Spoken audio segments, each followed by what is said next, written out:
Video చూసే ముందు ఒక లైక్ కొట్టి ఓం నమఃశివాయ అని కామెంట్ చేయండి. ప్రతి ఒక్కరూ అదృష్టాన్ని కోరుకుంటారు. అయితే అదృష్టం అనేది కొందరికి మాత్రమే వరుస్తుంది. ఈ ప్రపంచంలో దుష్టశక్తులు ఉన్నట్టే దైవశక్తులు కూడా ఉంటాయి. మనలో చాలా మంది ఎన్ని పూజలు చేసిన ఉపయోగం లేదని బాధపడుతూ ఉంటారు. అయితే అలా ఎప్పుడూ అనుకోకూడదు. ఎందుకంటే ఏదో ఒక సమయంలో మీరు చేసే పూజలకు ఖచ్చితంగా ఫలితం లభిస్తుంది. ఆ దేవుని ఆశీర్వాదం మన ఇంటిపై ఉంటే మన జీవితంలో ఎలాంటి కష్టాలు లేకుండా సుఖసంతోషాలతో జీవించవచ్చు. అయితే మనకే అదృష్టం పట్టబోయే ముందు ఆ పరమేశ్వరుడు ముందుగానే మనకు కొన్ని సంకేతాలను అందజేస్తాడని వేద పండితులు చెబుతున్నారు. ఆ సంగీతాలను కనుక మనం గుర్తిస్తే ఖచ్చితంగా మీకు అతి త్వరలోనే అఖండ రాజయోగం పట్టబోతుందని అర్థం చేసుకోవాలి. లక్ష్మీదేవి ఎవరి ఇంటికి వచ్చినా చెప్పే వస్తుందని, కాకపోతే అది మనం గుర్తించాలని పండితులు సూచిస్తున్నారు. మీ ఇంటికి మంచి రోజులు వచ్చే ముందు ఇంట్లో దేవతలు సంచరిస్తూ ఉంటారట. నిత్యం దీపారాధన చేసే ఇలలో మాత్రమే దేవతలు నివసిస్తారు. దేవతలకే దేవుడు ఆ పరమేశ్వరుడు. కాబట్టి నా పరమేశ్వరుని ఆశీర్వాదం వల్ల మీకు మంచి రోజులు రావాలంటే ఖచ్చితంగా శివుడిని ఆరాధించండి. ఆ పరమేశ్వరుని ఆరాధిస్తే చాలు, దేవతలు అందరికీ పూజ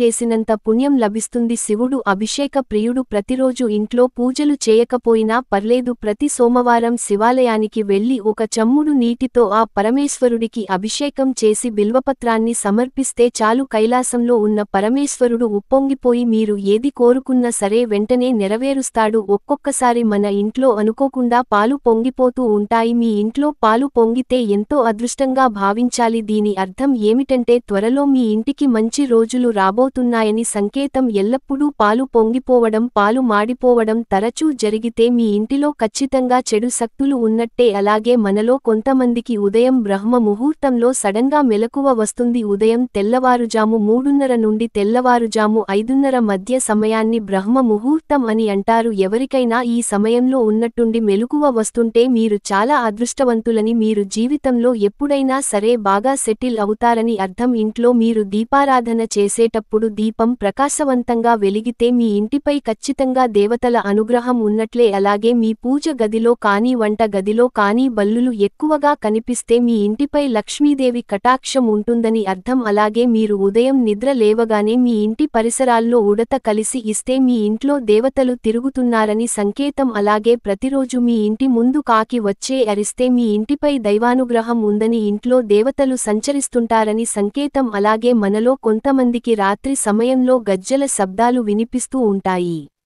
ఇలాంటి శబ్దాలు ఎవరికైనా వినిపిస్తే చాలా భయపడిపోతూ ఉంటారు. కానీ అర్ధరాత్రి సమయంలో గజ్జెల శబ్దం వినిపిస్తే అది చాలా శుభసూచకం. గజ్జెల మోతను వింటే మీ ఇంటికి లక్ష్మీదేవి రాబోతుందని శుభసంకేతం. అలాగే మీ ఇంట్లో నల్ల చీమలు ఉంటే ఇది చాలా శుభసంకేతంగా పరిగణించాలి. ఇంట్లోకి నల్ల చీమలు వస్తున్నాయంటే త్వరలో మీ ఇంటికి డబ్బు రాబోతుందని శుభసంకేతం. అలాగే మీ ఇంటి సంపద బాగా పెరగాలంటే ఖచ్చితంగా లక్ష్మీదేవి అనుగ్రహం ఉండాల్సిందే. మరి లక్ష్మీదేవిని సంతోష పెట్టాలంటే ప్రతి శుక్రవారం రోజున ఆడవాళ్లు ఇంట్లో పూజ చేసుకోవాలి.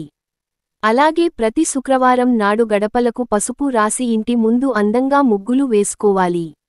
విపరీతమైన డబ్బు సమస్యలతో ఇబ్బంది పడుతున్న వారు ప్రతి శుక్రవారం రోజున ఆవు నెయ్యితో ఇంట్లో దీపారాధన చేసి లక్ష్మీదేవిని తలుచుకుంటూ ఒక కొబ్బరికాయను కొట్టండి. ఈ పరిహారాన్ని వరుసగా 3 శుక్రవారం చేస్తే మీ ఇంటికి ఊహించని ఐశ్వర్యం లభిస్తుంది. అలాగే అప్పుల సమస్యలతో ఇబ్బంది పడుతున్న వారు ఇంట్లో పూజ చేసేటప్పుడు కొబ్బరి నూనెతో పూజ చేయండి. ఖచ్చితంగా మీ అప్పులన్నీ తీరిపోతాయి. మనలో కొంతమందికి ఎన్నో కోరికలు ఉంటాయి. మీ మనసులో ఉండే కోరికలు త్వరగా నెరవేరాలంటే మీ ఇంట్లో పూజ చేసేటప్పుడు దేవునికి నైవేద్యంగా 2 ఖర్జూరాలను పెట్టి మీ మనసులో ఉన్న కోరికలను దేవునికి చెప్పుకుంటే ఖచ్చితంగా మీ మనసులో ఉన్న కోరికల్ని నెరవేరుతాయి. పసుపు అంటేనే దేవతల స్వరూపం. పసుపు దైవశక్తులను ఆకర్షిస్తుంది. ప్రతి వారంలో ఒకసారి మీ ఇల్లంతా పసుపు నీళ్లను చల్లుకోండి. ఇంట్లో పసుపు నీళ్లను చిలకరిస్తే ఖచ్చితంగా దేవతలు మీ ఇంట్లో సంచరిస్తూ ఉంటారు. మన కుటుంబంలో ఎవరికైనా దిష్టి తగిలితే ఎన్నో అనారోగ్య సమస్యలు ఏర్పడతాయి. తరచూ తలనొప్పి రావడం, ఒంట్లో నలతగా ఉండటం అనిపిస్తుంది. కాబట్టి మీ మీద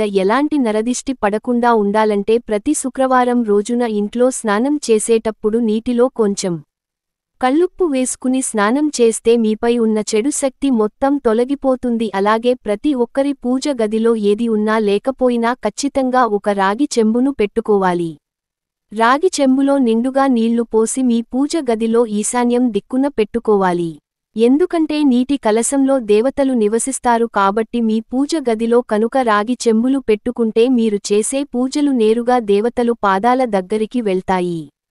కాబట్టి మీరు చేసే పూజలకు రెట్టింపు పుణ్యఫలితం ఖచ్చితంగా లభిస్తుంది. అలాగే ప్రతిరోజు మీ ఇంట్లో ధూపం వేసుకోవాలి. ధూపం నుండి వచ్చే పోగా ఇంట్లో ఉండే దుష్టశక్తులన్నింటినీ తరిమి కొట్టి దైవశక్తులను ఆకర్షిస్తుంది. ఇంటి నుండి బయటకు వెళ్లేటప్పుడు ఎవరైనా బ్రాహ్మణులు ఎదురు వస్తే మీరు త్వరలోనే ధనవంతులు కాబోతున్నారని సంకేతం. అలాగే ఇంటి నుండి బయటకు వెళ్లేటప్పుడు కుక్క కనిపించిన ధన లాభం పొందే అవకాశాలు ఉన్నాయని సంకేతం. మనలో చాలామంది వ్యక్తులు తమకు అదృష్టమే ఉండదని బాధపడిపోతూ ఉంటారు. అయితే మీ జాతకంలో ఉన్న దురదృష్టం మొత్తం తొలగిపోయి వెంటనే అదృష్టం వరించాలంటే ప్రతిరోజు ఉదయం నిద్ర లేవగానే ముందుగా కల్లుప్పును చూడండి. కల్లుప్పు అంటే లక్ష్మీదేవి స్వరూపం కాబట్టి ప్రతిరోజు ఉదయం కల్లుప్పును చూస్తే మీ జాతకంలో అదృష్టం పెరగడంతో పాటు మీ ఇంటికి ఐశ్వర్యం కూడా లభిస్తుంది. జ్యోతిష్యం ప్రకారం మీ అరచేతిలో దురద మొదలైతే త్వరలో మీ చేతికి అధిక డబ్బు వస్తుందని. ఈ వీడియో మీకు నచ్చితే లైక్ చేసి మా ఛానల్ని సబ్స్క్రైబ్ చేసుకొని మీకున్న ధర్మ సందేహాల గురించి ఓం నమఃశివాయ అని కామెంట్ చేయండి.